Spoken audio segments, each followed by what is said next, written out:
De novo apareceu. Aí, na que eu tava, quando eu fui ver já o tempo aqui, eu falei, ih, vai acabar. Rapidão, parece. Mas aí, Renato, como eu estava falando, a gente poder também não ficar uma coisa muito extensa também, Uhum, que o apóstolo Paulo está falando aqui de pessoas que rejeitaram a Deus, e o apóstolo Paulo, diz o texto aqui, entregou a Satanás. Agora, o que significa entregar a Satanás? O meu cunhado me perguntou isso uma vez, ele ficou assim meio preocupado. Como é que o apóstolo Paulo manda para Satanás? É entregar o mundo novamente. É entregar o mundo. Ou seja, expulsada do meio do povo de Deus, porque eles estavam pregando uma outra coisa. Estavam pregando um outro evangelho, que não haveria ressurreição. Né? Então a mensagem deles era uma mensagem que estava desviando as pessoas da fé. O uhum. apóstolo Paulo falou assim, então eu vou entregar esses caras a Satanás. Eles rejeitaram a fé.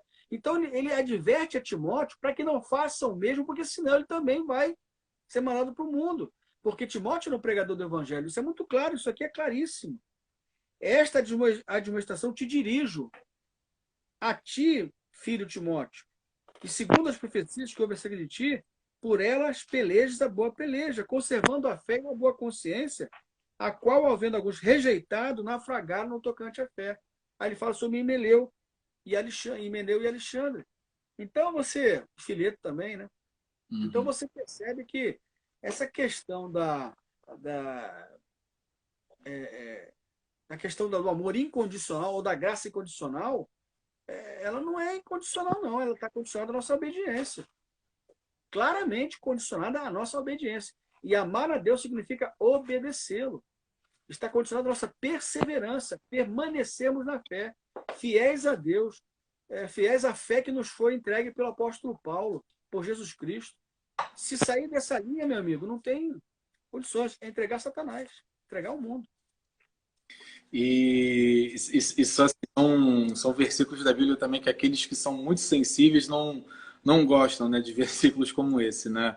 São pessoas que os seus ouvidos muito sensíveis acabam pulando esses versículos. Tem também um aqui, pastor, Hum. é de Romanos 5, versículo 10, que fala assim: porque se nós, quando inimigos, fomos reconciliados com Deus mediante a morte do seu filho, muito mais, estando já reconciliados, seremos salvos pela sua vida.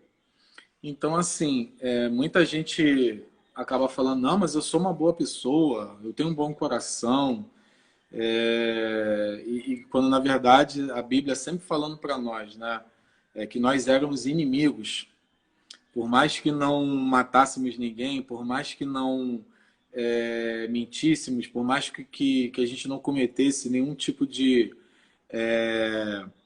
vamos dizer assim, um pecado que viesse a gerar uma consequência muito vil, mesmo assim a Bíblia ainda nos trata como inimigos de Deus.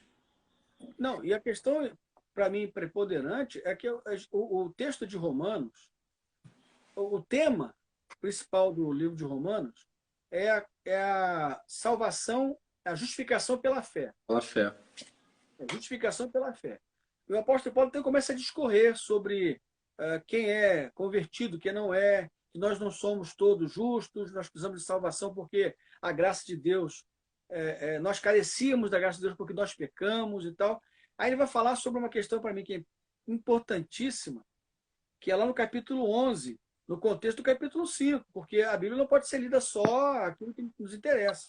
Está dizendo aqui o seguinte: porque se Deus não poupou os ramos naturais, não te poupará a ti. Ele vai, dirás então, Romanos 11, 19, os ramos foram quebrados para que eu fosse enxertado. Ou seja, eu agora sou salvo, eu sou gentio, né? Deus me enxertou no ramo que é Jerusalém, que é Israel. Aí fala assim: está bem, pela sua incredulidade foram quebrados, e tu, pela fé, estás firme. Eles foram quebrados pela incredulidade dele, mas você está firme pela fé. Firme pela fé. Uhum. Não te ensoberbeças, mas teme, porque se Deus não poupou aos ramos naturais, não te poupará a ti. Considera, pois, a bondade e a severidade de Deus para com os que caíram. Severidade.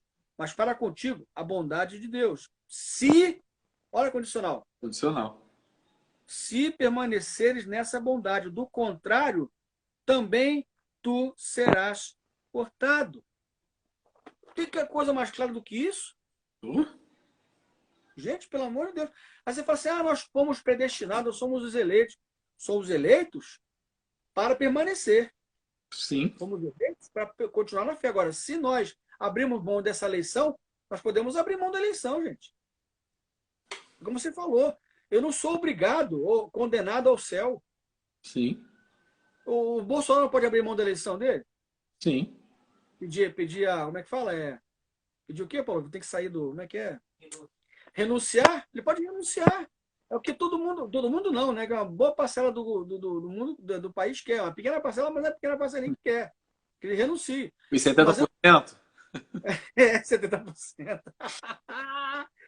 70% de 30 é 30, não, mas dos 30 são 70%. Dos 30 Deu uma Dilmada agora aí. A Dilmada aí. Então, o que interessa, o que a gente tem que entender é que eu posso abrir mão dessa eleição se eu rejeitar a fé, se eu desviar da fé, se eu começar a pregar o outro evangelho, se eu me desviar da presença de Deus.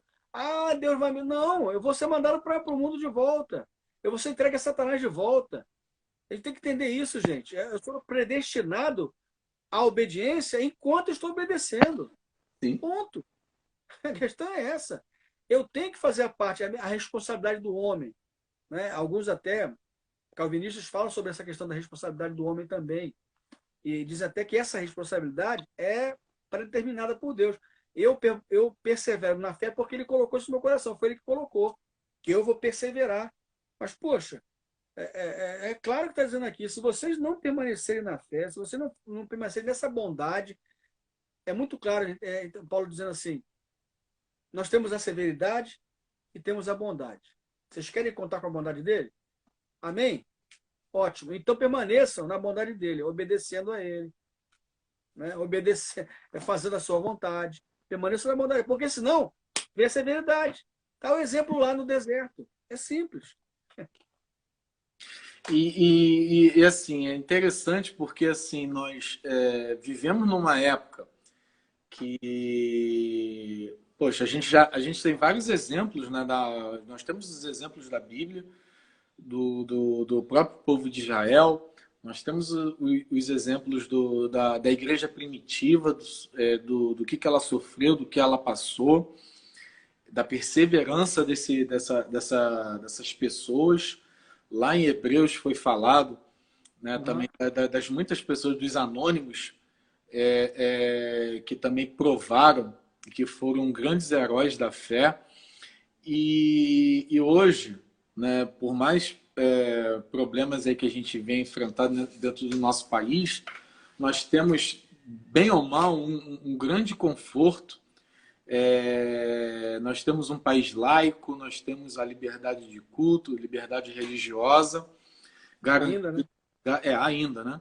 Garantida pelo Estado, garantida pelo poder, né, do Estado, e ainda assim tem pessoas que ainda acabam rejeitando, voltando às fábulas, voltando aos sofismas, né? Se deixando levar pelos sofismas, como um desses muitos sofismas, né? Dizendo que o amor de Deus é incondicional e que, na verdade, a gente acaba percebendo que a pregação desse amor incondicional, eu, pelo menos, vejo dessa maneira, que é assim, continue com o seu pecado, continue com a sua vida, continue levando a sua vida como você escolheu.